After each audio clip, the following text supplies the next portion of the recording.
God damn it. Well, whether it's bought 2 or part 1, whatever. It's part 2 going forward, okay. Prologue. It was the beginning of spring, right after the end of spring prayer. Young plants were growing greener by the day, their former pallor already long forgotten. The morning was bright, but it started to rain a little after noon. No doubt it was the rain of blessings. The farmers thanked Fullmetal, the goddess of water, for watering their fields, and after finishing lunch, dedicated themselves to their indoor handiwork. An elegantly carved carriage was rolling down a road between the fields, which was now clear of farmers. There was an ornate family crest engraved into a metal plate on the door, signaling the high status of the rider. But unfortunately, the poorly timed rain had muddied the roads and slowed the carriage's progress, and it was hard for a certain someone to hide their frustration at how much slower they were going than they would be on the stone roads of the city. Fullmetal is feeling unkind today, I see. Why must you summon rain on the day I travel outside? Oh boy, here we go. I think Bees and Wants is actually the High Bishop. I was going to say the High Bishop, just so I know. Barely asked Fullmetal, all the while cursing the intense shaking of the carriage. It was just before 5th bell when he arrived at Geeb Glaz's summer villa, which was located near the border of Ehrenfest's central district. Welcome to my humble abode, Lord Beesenwatst. Yeah, I think I said. Greeted him as he disembarked from his carriage, his fat belly swaying when he stepped down. He was taken to the spacious parlor where there were already 10 some nobles gathered and chatting. There had been no other carriages in sight, though. It seemed he was the only visitor who had arrived by one. These other guests were true nobles who had traveled here using their own high beasts, most likely because they wanted their meeting kept a secret from everyone, including their own servants. Beesenwatst could tell from Glaz's uncomfortable expression that he had been ordered to host the gathering in his own mansion by Guy Gerlach. It was fairly common for arch-nobles and men-nobles to force the hosting of secret meetings onto lay-nobles. Feeling nothing in particular about that, Beesenwatst strolled over to the seat of honor and sat down as though it were the most normal thing in the world before welcoming the greetings of the gathered nobles. While that was going on, he could see Glaz talking to a noble he didn't recognize. Count Bindenwald. Seated there is Beesenwatst, the High Bishop of Ehrenfest, said Glaz. Oh, the High Bishop, In truth, Beesenwatst had been sent to the temple, and so he wasn't actually a noble. Under normal circumstances, the nobles gathered at the mansion would never yield the seat of honor to a temple man. But both Beesenwast's mother and father had been candidates to become Archduke. He had been pure Archduke blood flowing through him. It's got nothing to do with the fact that you don't have much mana. Ha ha ha ha. The only reason he had been sent to the temple was because the previous Geeb Blazengag, had commanded it. Oh yeah, that was Lord Kartset's family. Beesenwatst had a low amount of mana compared to his family, and his mother had died giving birth to him. Ooh, that sucks. As a result, there was nobody who could protect him when his father's now primary wife joined Geeb Blazengag, his father's new primary wife joined her father in demanding that he be put in the temple. This led to Beesenwatst having to take on the robes while still a baby, meaning that he had been raised from birth not as a noble but as a priest. Ooh, interesting. However, his older sister of the same mother still treasured him as her only living blood relative, and the gathering of nobles could not treat him lightly due to that. They knew well that his cooperation would be essential to advising and influencing his older sister. Lord Beesenwatst, this is Count Bindenwald from Ehrenbach. He will be instrumental in achieving our goals. The fact that he had been introduced as a count told Beesenwatst that he was an arch-noble with his own province. Beesenwatst was fairly overweight himself, but even he couldn't help but notice that Bindenwald was quite the sizable individual. His eyes were murky, and he had the look of someone who would commit heinous acts without a second thought. Beesenwatst, pretending not to notice that Bindenwald was rather brazenly looking down at him despite him being the High Bishop, mustered the energy to give a composed nod. As he sat in the seat of honor, it was the guest who would be greeting him. I ask whether I may offer a blessing in appreciation of this serendipitous meeting, ordained by the pure rivers flowing from Fullmetal, the goddess of water. You may. A faint green glow emitted from the ring nestled on Bindenwald's left middle finger. It was the kind of ring that all nobles had, the one that parents gave to their children after their baptism ceremony. An indescribable frustration weighed on Beesenwast's heart as he looked down at the ring. If not for the Leisgangs, he never would have been sent to the temple. He would have been given such a ring himself. The one he wore now had been given to him by his older sister when he became of age. That ring did not change that he had not been baptized in the Nobles' Quarter, nor had he attended the Royal Academy. Besenwas knew there was a clear difference between him and Bindewald, and while that did frustrate him, it also gave him a dark pleasure to see such nobles kneeling before him, even if they were just looking to exploit his older sister's authority. Count Bindewald is also the one who's been delivering the letters from Lady Georgina. According to the nobles in attendance, Bindewald had been a bridge of communication between Besenwas and his niece, who had married into the Duchy of Ehrenbach, south of Ehrenfest. So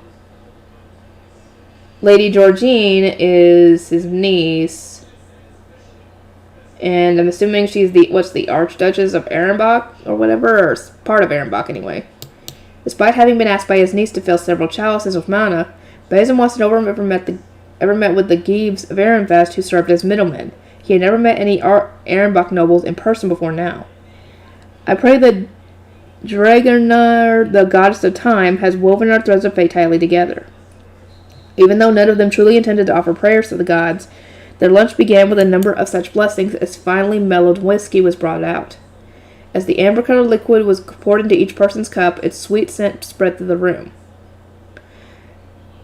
Glass took the first drink to demonstrate that the whiskey had not been poisoned. Besenwas, seeing that, brought his own heavy silver cup to his mouth. The thick liquid rolled over his tongue, making it sting a little. He moved his tongue around to enjoy the sensation, then eventually swallowed. He felt the burn of alcohol in his throat, and he let out a sigh of satisfaction. The whiskey was of very high quality. Glass had no doubt strained his coffers to satisfy his guests' palates. By the way, Lord Besenwas, where might the commoner shrine maiden I asked for be? Asked Gerlach, breaking the ice once he had waited for everyone to take a sip of their drinks. Besenwas took another sip of his whiskey, feeling all eyes focus on him. They had asked him to bring the mana-wielding commoner so that they could purchase her, but she was nowhere to be seen. I have not brought her. And why might that be? Besenwas snorted at the nobles looking at him with wide surprised eyes. Why must I tolerate a carriage ride with a commoner such as her? I would not like to breathe the same air as her, and I am not about to prepare a separate carriage just for her. I could have prepared a carriage myself had you asked. The nobles bemoaned the missed opportunity, but it was difficult for Besenwas to take mine away without the high priest noticing. He had considered using Delia to draw her out, but the sharp-eyed attendant, who once served the high priest, never allowed the two of them to be alone. The plan would likely end in failure, serving no purpose but to put the high priest more on guard. Why must I, of Archduke blood, expose myself to danger for their sake in the first place?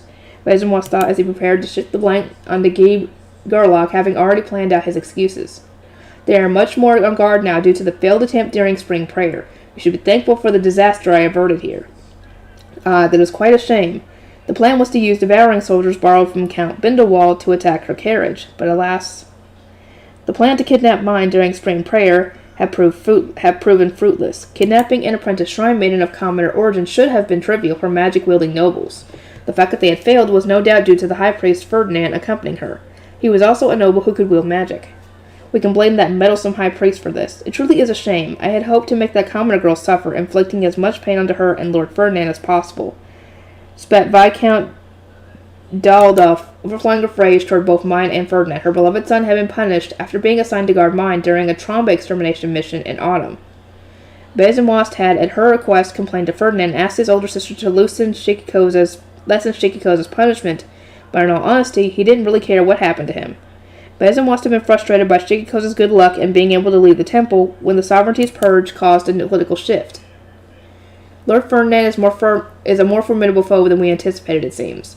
We could have pinned the blame on the Lazengax, but we had only been able to kidnap her while she was staying there, murmured Gerlach, looking regretfully at Besenwas. An useless fool.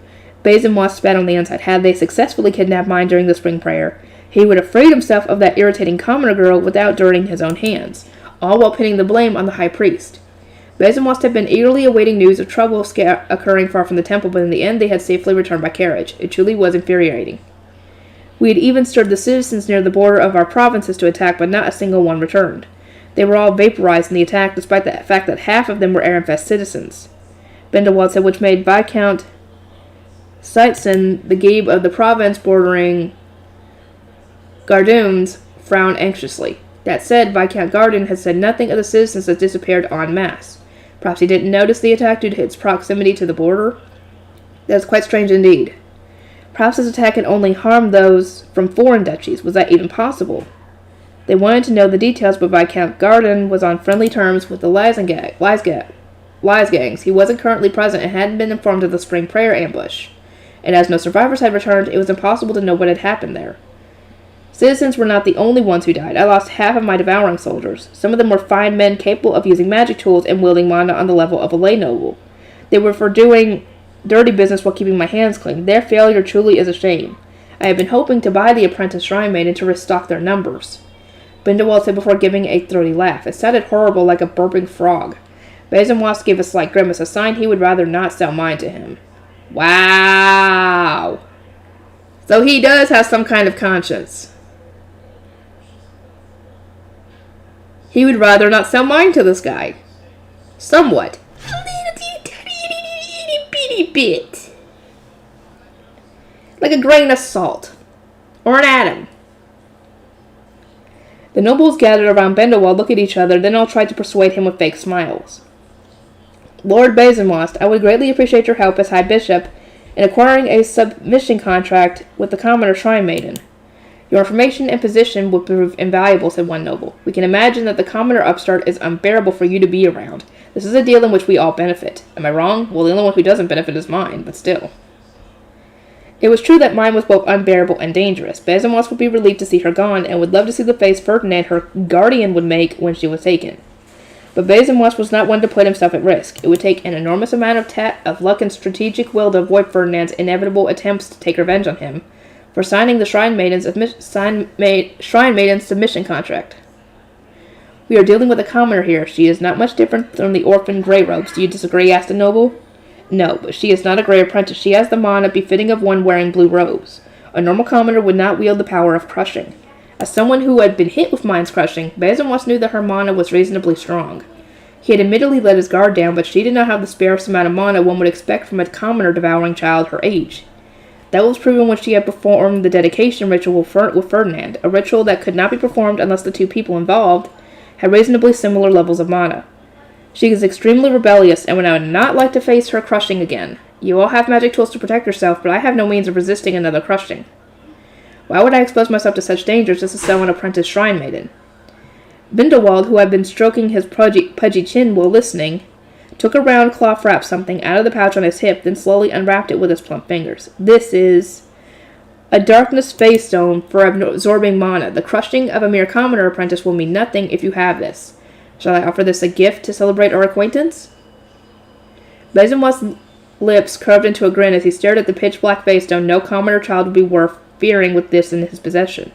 He could make her regret ever standing against one who had Archduke blood. Oh, blah, blah, blah, blah, blah, blah, blah, blah, blah, blah. Freaking mana's where it's at, and you got nothing compared to her. Bindewald, seeing how closely Basinwas was staring at the stone, gave a grin of his own as he held it out. Shall we consider the deal done? He asked, his eyes gleaming beneath the murky haze. It was clear that he was confident that Basinwas would agree to sell mine to him. Basinwas found it irritating to dance upon the palms of others, but every day he found himself wishing he could sell that brat mine to another duchy and send her parents, those wretched fools who had ignored his orders and fought back, plunging in the depths of despair. There was nothing he wanted more than the black face stone in Bindewald's hand. Basinwas changed his frame of mind. This wouldn't be him dancing on Bindewald's palm. This would be him working for the sake of his older sister. Ferdinand had announced that mine would be under his custody in front of most of the Knights' Order. Knowing that she was stolen, nonetheless, would no doubt send daggers through the High Priest's heart, and nothing would please Basinwas' sister more than witnessing Ferdinand's suffering. It would also help soothe the grieving heart of Viscountess Daldorf. In fact, allying with Count Bindewald would please all the nobles I have a deep connection with. Having established a suitable reason to take the stone offered to him, there was no reason for him not to do so. Basinwas grinned his own nasty smile while looking into Bindewald's murky eyes. I eagerly invite you to the temple whenever you are able. My older sister will take care of us no matter what happens. Yeah, right. You're gonna get your butt kicked. Basinwas, agreeing to help, sent a cheery stir through the gathered nobles. Some spoke of how excellent this development was, and although their enthusiasm was no doubt directed solely to the power of his older sister, he no longer gave it any mind. What the future might hold, I cannot wait to see. Basinwas said while raising his cup. His eyes ran along the horizon and saw the rain intensifying over the city of Ehrenfest. But now even poor weather was music to his ears. Caring for Camille. It was my first day as the older sister of my cute little brother Camille, a day to remember for sure, but despite resolving to act like a proper older sister, my arch-enemy, sleepiness, launched a surprise attack. Mom's labor pains had begun at dawn, and Camille had been born between second and third bell. By that time, I was already thoroughly exhausted from pacing around the well. I got sleepy right after eating lunch. No, I can't sleep. I could bring water to Mom, do the dishes, handle all the sorts of other chores. At the very least, I wanted to keep helping until Dad and Tuli came back from the feast to help. As I battled to keep my increasingly heavy eyelids from drooping, Mom patted the mattress beside her. You can sleep if you want to, mind. I don't. I need to stay awake until Dad or Tuli gets back. I'm going to be an amazing older sister that takes care of Camille all the time, I replied. I had no intention of sleeping now that Camille was finally here. I had already held him once, and I intended to keep taking care of him. Mom gave a gentle smile after hearing my determined announcement. I appreciate the thought, but my main concern is you falling ill. You should rest if you're tired, she said. I nodded sadly. Mom was still tired from giving birth. I couldn't worry her any more than I already had. I cleaned up the dishes, took off my shoes, and climbed into bed. After scooting to the side a bit so I wouldn't roll onto Camille, I rested on my side and watched his sleeping face before closing my eyes. Your big sister will start working hard tomorrow, okay? I didn't last long after deciding to sleep. I felt Mom tuck me in and stroke my head, and then I was gone before I knew it. But partway through my night's sleep, I started to hear a high-pitched whining like a cat meowing. It pulled me back awake. I frowned, not liking the feeling of being forced to wake again early. Shut up, I want to go back to sleep, I thought, pulling the blanket over my head, but that just made the crying louder. God, why is there crying so close to me? Oh, wait, Camille. My eyes shot open and I made immediate eye contact with Mom, who was hefting Camille up and preparing to breastfeed. She smiled. You slept well, honey. It's about almost time for fifth bell to ring. Despite having been asleep for so long, I still felt like I hadn't slept enough. I rubbed my eyes and looked at Camille. My tiny little brother was giving his all to drink Mom's milk.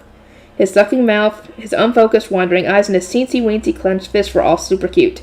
I'm back. Is Camille awake? Hi, Tuli. He's drinking milk right now, I said in the direction of the door, as Tuli, having returned from the celebration downstairs, poked her head through the door.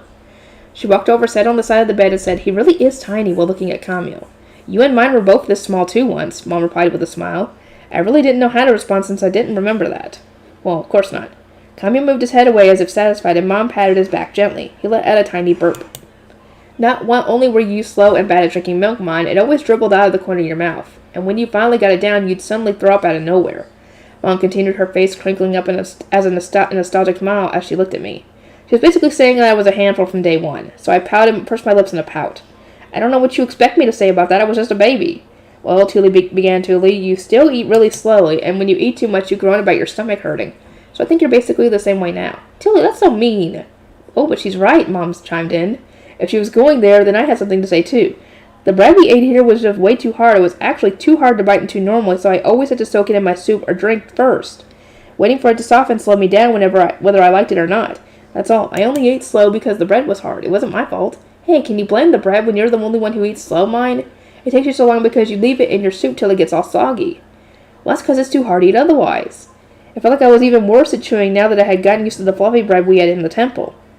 But now that I was back home, I fought each day to appreciate the unique experience of eating rock-hard bread.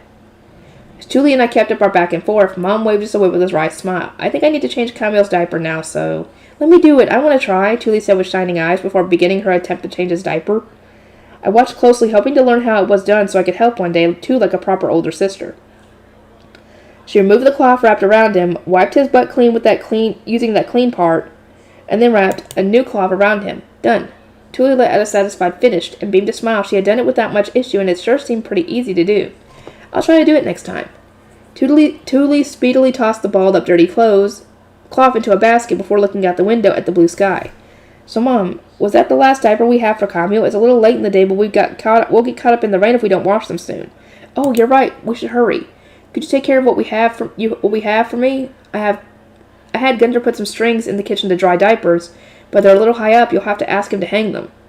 As Mom and Tuli waved things along, I peered out the window myself, my head cocked to the side. There were some clouds out, but the sky was perfectly blue. I couldn't see any signs that the weather would be getting worse soon, other than the sun setting like always. How can you both tell the weather's going to get worse? How can you not, mind? If we couldn't tell when the weather would be bad, it'd be too dangerous for us to go to the forest. Oh, but anyway, we need to hurry and get the laundry started. Let's go, mind. Tuli said while pulling me out of the front door. It was at that point that it hit me. No, Sir Jamio told me not to go outside. I did kind of feel like I would be fine just going to the well, but I had been firmly told that going outside would bring danger to everyone around me. And considering the recent death of the head of the Ink Guild, and me being attacked during spring prayer, going outside wasn't something I could take lightly. Tuli, having heard Daniel firmly tell me to stay inside until he came to get me, slumped her shoulders as she remembered. We shouldn't disobey a noble, right? Well, I'll go do the laundry then. You can start dinner, mine. Dad and I aren't that hungry since we ate a lot at the celebration, so just soup should be fine. Our neighbors gave us some spring veggies and sausage. As I looked at the veggies I was going to make with soup with, I remembered that I had only eaten soup and bread for lunch. I put a hand on my stomach. Well, I'm a little hungry since I only had a little soup for lunch, too.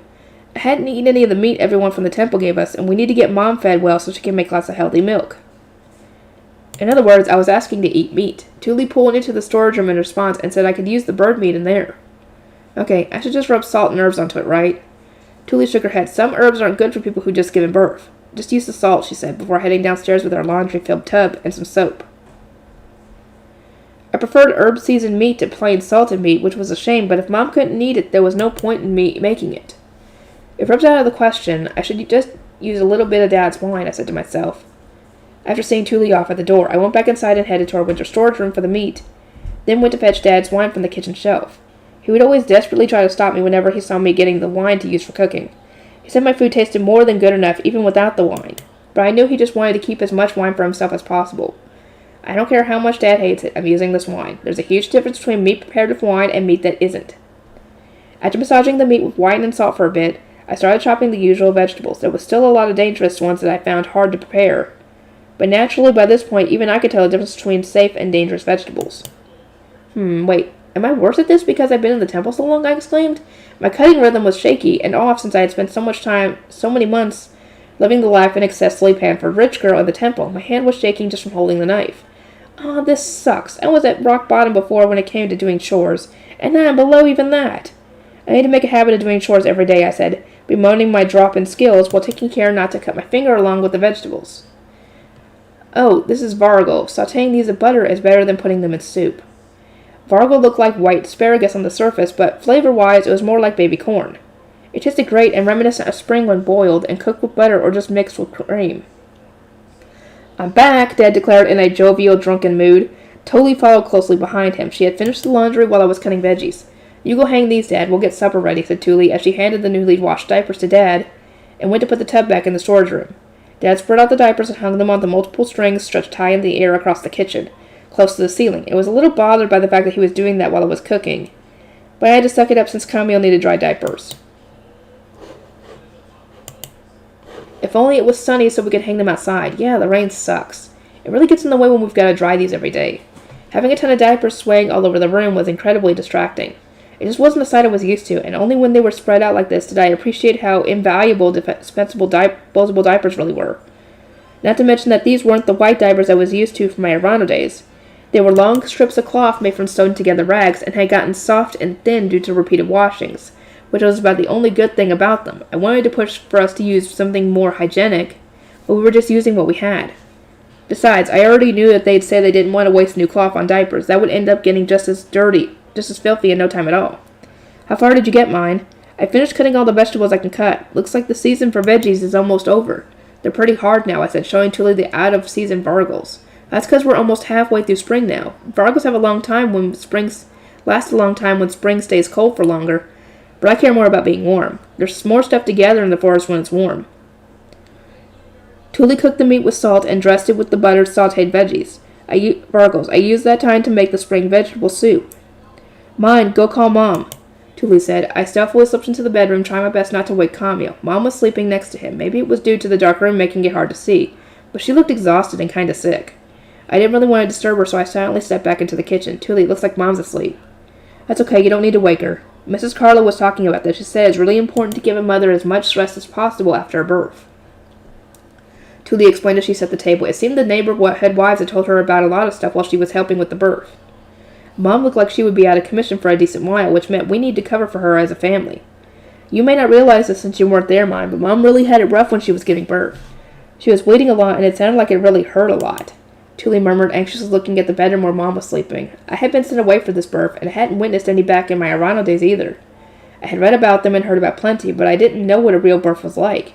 I could only imagine how Mom felt, and it probably wasn't a big leap to say she wasn't in a great spot. We need to work hard enough that Mom doesn't need to do any chores herself. She'll be sick for a long time if we let her push herself too soon. Mine will be needing your help. Okay. That night, I woke up each time Camille began crying. It was just really hard to sleep through a baby crying in the same room as you.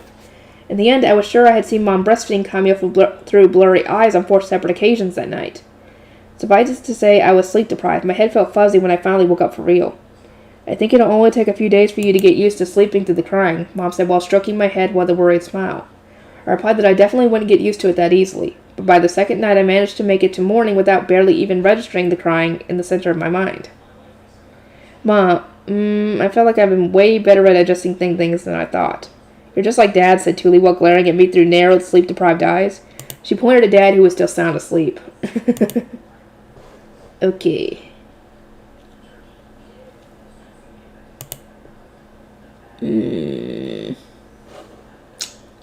I'll do one more. The Abandoned Child. With all the special celebratory events in the neighborhood over, everyone's daily lives returned to normal. I myself will be going back to the temple starting today. Once Samuel and Fran came to get me, I first made my way to the Gilberta Company. I needed to thank them for the gift and inform Benno about how cute Camille is. If time permitted, I could talk about the printing business too. He really is super tiny because he was just born, but he gets all red when he cries. He's all wrinkly and he really is just super cute. I never expected my own little brother would be so cute. I doubted, telling Benno exactly what I had told Lutz, Fran, and Daniel on the way here. Benno was grimacing and rubbing his temples. Enough already. I've already heard what feels like a lifetime of this junk from Otto. Get to the printing business already. What? Karina gave birth too? I didn't hear about this. When did this happen? I exclaimed with wide eyes. Benno furrowed his brows. I didn't mention it. I probably forgot to since it happened while you were stuck in the temple. Otto's been raving about his kid for so long I figured you would have heard about it from your dad. Lutz, or maybe Leon. Benno explained as his dark right eyes shifted to Lutz, who offered a shrug in response. Leon said it wasn't our place to break the news in your stead, so I decided not to mention it. Yeah, I guess that's true. I did meet with mine after the baby was born, but, well, there was never a good time to bring it up. There was the finished metal types, and then the Blue Priest tour. Benno said, a distant look in his eyes. He had been pretty occupied on both occasions, and neither really presented a good opportunity for him to say that Karina had given birth. Guess it's better late than never. The baby was born at the end of winter. Her name's Renee, and she'll be inheriting the Gilberta Company. Be nice to her and all that. Benno said, his tone so flat I couldn't help but tilt my head in confusion. He was like the exact opposite of Dad here. You don't seem very excited about this, Benno. Didn't you really want a successor? Yeah, Otto's being more than excited enough for the both of us. He's going to spoil that girl like a complete idiot. If I don't whip her into shape, the Gilberta Company will fall apart the day I leave, muttered Benno with a derisive grin. It was easy for me to imagine that he would spoil her too, even while claiming to be whipping her into shape. What's with that look? Oh, nothing. I was just thinking you'll spoil her just as much as he will. Careful now, Benno said with a glare, but I just shrugged. Renee will be fine with Karina raising her. She'll grow up to be a businesswoman that keeps a calm, gentle look on her face while securing as much profit as she can in any given situation. It was easy to be fooled by Karina's gentle demeanor, but thinking back, there had been a lot of times where she led me to spill valuable information without me realizing it. Benno would point out when I was being naive and dropped hints to help me realize when I was being tricked, but Karina did nothing of the sort. She wrung me dry with a disarming smile. When it came to business, Frida was forward to the point of being kind of off-putting, but Karina got her information through casual chats. In terms of business, she's actually scarier than Frida. Honestly, when it came to merchants, Benno was definitely the softest one of them all. The parental sense of responsibility he had developed when training me as his apprentice was probably still lingering in the back of his mind, and encouraging him to be kinder with me. I'm the one who raised Karina, you know. Then the Gilberta Company will be safe for a long time yet. Of course, replied Benno with a nod before cutting to the chase. But anyway, you said you had some news about the printing business? The High Priest told me to hold off on movable type printing for now. If we charge forward, we'll end up clashing with the vested interests, the nobility. It's a fight we have no chance of winning. The vested interests are nobles. Yeah, the winning move here is to not play. Benno loved to pick fights with vested interests, but even he had no intention of going toe-to-toe with nobles. Feeling relieved, I told him what the High Priest had told me.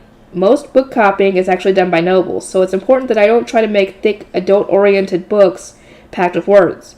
But the High Priest said they won't interfere so long as I just keep making kids' books, so for the next couple of years, I'll be putting my all into making picture books for kids. Benno shot me a glare, putting your all into it. Alright, I want to hear more about this. I gave a big nod and announced my plans for the Mind Workshop. To be specific, I'll be developing colored ink to color the pictures. I'd then like to develop wax stencils to further improve stencil printing. We really need to hurry if we want to have it done in time. Haven't done in time for what? Asked Benno, confused. I proudly puffed out my chest. I need to make books to match the growth of my cute little Camille. I'll be putting my all into this for him, so I would appreciate you introducing me to a wax workshop soon. Do you have the High Priest's permission to do that? Benno asked with a grimace that was absolutely dripping with skepticism. But I would never do anything crazy when both Benno and the High Priest were always yelling at me to get permission for everything and report every little detail. The High Priest said picture books wouldn't clash with the vested interests, and he was the one who told me to add color to my picture books in the first place. He was all like, Wilma's art is wasted in black and white. Books should have color, blah, blah, blah. I'm happy as long as you've got permission. I'll set up a meeting between you and the foreman of a wax workshop. And so, when my business with Benno was done, I left the Gilberta Company having secured a future trip to a wax workshop. Good morning, I have returned. Welcome back, sister mine. Delia and Rosina greeted me at my chambers and changed me into my blue robes. I told them about Camille while I waited for them to finish. The other day my little brother was born. His name is Camille. He's a very small, wrinkly, goes red when he cries, and is overall very cute. Sister mine, he does not sound cute at all when you put it like that, Rosina replied with a giggle. Camille's wrinkly redness really was cute, but my words didn't seem to be doing him any justice. You know, sister mine, whether or not your little brother's cute doesn't matter to us at all. Why even tell us about him, Delia asked. I want as many people to know about him as possible. When he was born, I was told it was important for people to remember his birth. When I eventually got on my preaching about Camille's cuteness out of my system, it was time to begin Hartspiel practice for the day. After a short while, Rosina's teaching was interrupted by a knock on the first floor door. A bit later, Fran came upstairs. Forgive my interruption, sister mine. Wilma has urgent business, he said, a tinge of worry in his voice. You may let her in, I said. Urgent business from Wilma meant something bad happened in the orphanage. I had Delia put away my harpspiel and moved to the table ready to welcome Wilma. She came to the stairs to the second floor carrying a baby in her arms, one a little bit bigger than Camille. Both Wilma and Fran looked at me for help. Wilma, where might that baby have come from, I asked. At the very least, I hadn't heard of any of the Grey Shrine Maidens in the temple being pregnant. It was apparently normal for attendants of Blue Priests to be returned to the orphanage after becoming pregnant, so the one thing I knew for sure was that the baby hadn't been born here. It was abandoned. The guard said the baby was left with him. According to Wilma, a Grey Priest had been standing guard at the gate to the lower city, like usual, when all of a sudden a lone woman hastily approached him. She then handed him a small bundle, saying it was an offering to the gods. It wasn't particularly rare for people to bring such offerings, or to give donations after being helped by the gods, so the guard had accepted the bundle without giving it much thought. When the guard untied the bundle to see what had been offered, he found this baby inside. It was standard procedure for the guard to check what was in an offering before giving it to the Blue Priests. She offered her child to the gods? When parents could neither kill nor raise a child, they were left with no choice but to bring them to the orphanage and entrust their future to the gods. The baby was a little bigger than Camille and could move his head around, but it was still too small to walk. I couldn't help but feel anger at the mother who had abandoned it. As you are the orphanage director, sister mine, I brought it here first. Whatever shall we do? The orphanage director's permission was needed before a new child could be accepted into the orphanage. But this was the first time since becoming orphanage director that I needed to do with this, so I didn't know what steps I needed to take. I'm not sure what to do, I'm afraid. This has not happened before in my time as director. I'll have to consult the High Priest once again. Fran, could you request an emergency meeting? As you wish, said Fran. I could imagine it was his first time dealing with this too, and he hastily walked out of the room with a troubled expression. Meanwhile, the baby was snoozing in Wilma's arm, completely unaware of our worries. The baby certainly is a sound sleeper, I said. Its small sleeping form reminded me of Camille, which brought a smile to my face. This baby's cute too, but my little Camille is way, way cuter. No doubt about it. We are fine as long as it stays asleep, but I do not know what to do when it awakes. There are no longer any Grey Shrine Maidens here who have given birth. What shall we do without anyone to give the baby milk? Asked Wilma. In the past, a baby brought to the temple could simply be taken to the cellar where new mothers and still pregnant Grey Shrine Maidens could feed them. They would raise the baby like their own child. But now the pregnant Shrine Maidens were gone, and the accumulated knowledge they had shared in that basement had gone with them. The remaining Shrine Maidens and apprentices were all younger girls who had never been involved in offering flowers. They had been raised in an orphanage, not having parents to tell them about pregnancy, birthing, and child-rearing, so nobody knew what to do with the baby. Do you know how to raise a baby without a mother, sister mine? I have read about goat milk being used by mothers who cannot produce their own. I believe it is better for them than cow milk. It will take time, but we should be able to feed the baby spoonful by spoonful, I explained. That was all information I had learned from a fiction book set during the middle of a war. Wilma looked as though her entire world had been given light. Her eyes were shining with admiration and respect. I thank you ever so much, sister mine. I will prepare some at once. Well, we'll need to prepare diapers and baby clothes for it as well, I said, remembering what we had needed for Cameo, but Wilma shook her head. We have enough left over from when we used to care for babies here. We may need to prepare more at some point, but we will be fine for now. I see. When Fran returned from talking to the high priest, I asked him to fetch goat milk, at which point the baby woke and started crying and sucking on its fingers. I believe the baby is hungry, I said. Wilma began carrying small spoonfuls of milk to the baby's mouth. At first it shook its head in protest, aware that Wilma wasn't its mother, but eventually hunger won out and began drinking the goat milk bit by bit. Everyone sighed in relief at the sight. At the very least we had managed to avoid the baby starving to death. Third bell rang out. The baby flinched in surprise at the sound, but continued to drink the milk, having clearly prioritized hunger over surprise. Fran, let us go see the high priest. Sir Daniel, I ask for your protection. The three of us hastily walked to the high priest's room. My urge to be a good older sister was strong in my mind thanks to Cameo being born, and it made me want to prepare a living space for the baby as soon as possible. High priest, we have something to discuss. I met with the high priest and informed him of the abandoned baby, then asked him what procedures I would need to follow and in what ways I should look after it. Can you not merely do as has been done before? I'm discussing this with you because there are no great shrine maidens who have given birth and raised kids in the orphanage anymore, I said, and the high priest widened his eyes with realization. So there aren't. But there is no use yearning for what is already gone. I suppose there are always wet nurses. Unfortunately, I have no experience raising children either. There are wet nurses we can hire, I asked, my eyes shining. Having one would make things a lot easier. But alas, the high priest slowly shook his head. Only if we can find one eccentric enough to willingly come to the orphanage. That won't be easy. The high priest had probably spoken from the mindset of raising a noble child. However, it was hard to imagine anyone in the lower city willingly going to the orphanage, considering how looked down upon it was. Mom might be willing to help, but that would have to wait until she was healthy again. I couldn't ask her to come now when she was too weak to even help with chores. I immediately concluded it would be impossible to bring a wet nurse here. For now, I would have to rely on my attendants to take care of the baby. That would be a big burden on everyone, but it was our only choice if we wanted the baby to live. What should we name it? There wasn't a name on its clothes or the cloth. You may name it what you like. As long as it does not overlap with any other orphan's name, it does not matter. Understood. Our conversation over, I returned to my room at once. The baby was in a good mood, having been fed and changed into a new diaper by Wilma. According to her, it was in fact a boy. We'll have to take turns watching him. Wilma would collapse if she had to watch over him all on her lonesome. That probably hadn't been a problem when there were several mothers and pregnant women in the basement. But none of the Grey Shrine maidens in the orphanage had dealt with babies before. They didn't know how to handle one, nor did they have anyone they could ask for advice. I couldn't ask Wilma to take on the baby all by herself when there was nobody else she could rely on for help. Anyone who tried that would end up overwhelmed and exhausted. He will beg to be fed during the night as well. We will need at least one person to stay up at night and one person to wake up early if anyone is going to be sleeping.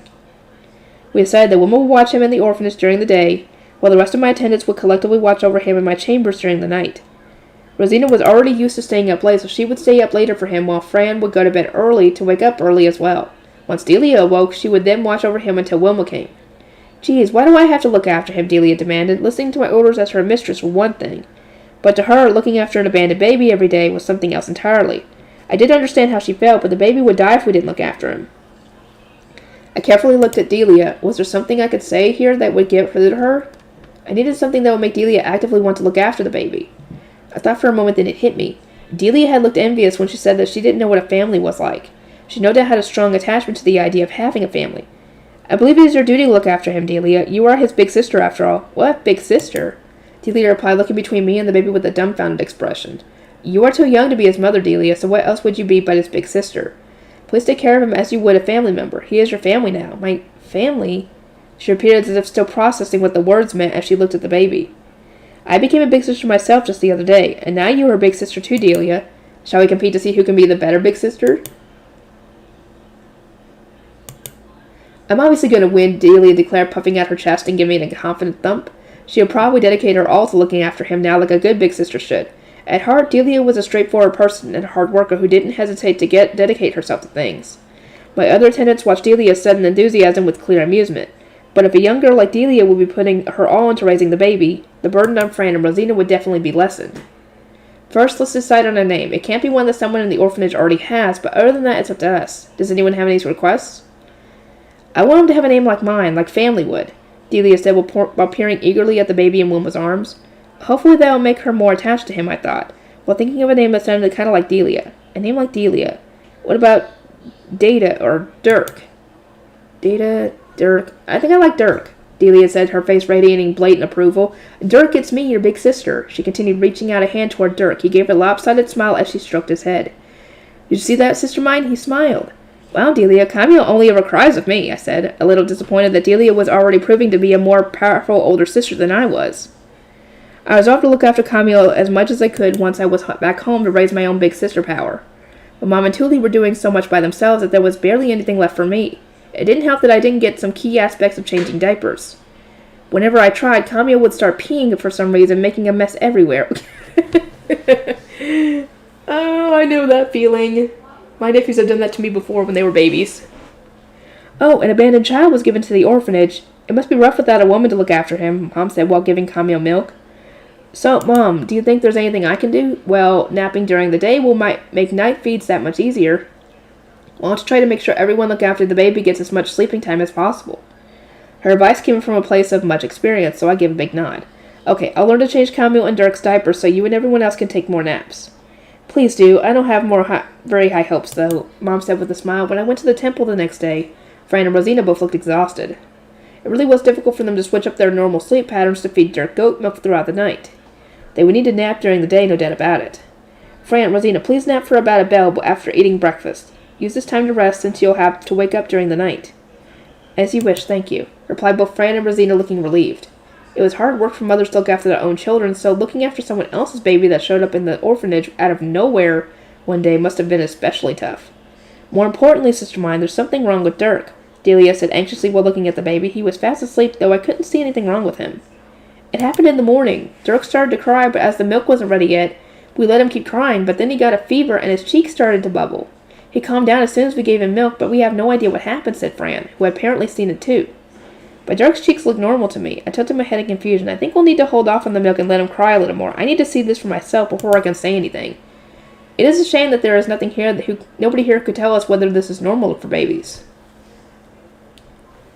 We all watched as Dirk began to cry from hunger. Before long, the crying became high-pitched shrieks, and he really did get a fever out of nowhere. See, sister mine, he's burning up. I touched Dirk and felt a shock entirely like static electricity before seemingly being pushed away from his skin.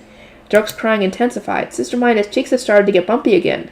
Delia, give him milk right away. Understood. Here you are, Dirk, said Delia while holding a small spoon in front of his mouth. Dirk stopped crying the second the milk was in his mouth, instead focusing on sipping it down. His cheeks returned to normal, and his fever went down in the blink of an eye. Nothing happened when I touched him now. Fran, ask the high priest for another meeting, preferably one as soon as possible, I said in a sharp voice. He left at once, and Delia gave me an anxious look. Sister mine, do you know what's happening? I cannot say for sure, and I do not want to worry you by making a wrong guess. I replied with a shake of my head, lowering my eyes. I would have liked for my guess to be wrong, but it probably wasn't. Dirk had the devouring. And on top of that, he had enough mana that it would kill him as a baby. Delia, whose eyes had wavered with unease when I said I couldn't answer her question, gave Dirk a protective squeeze.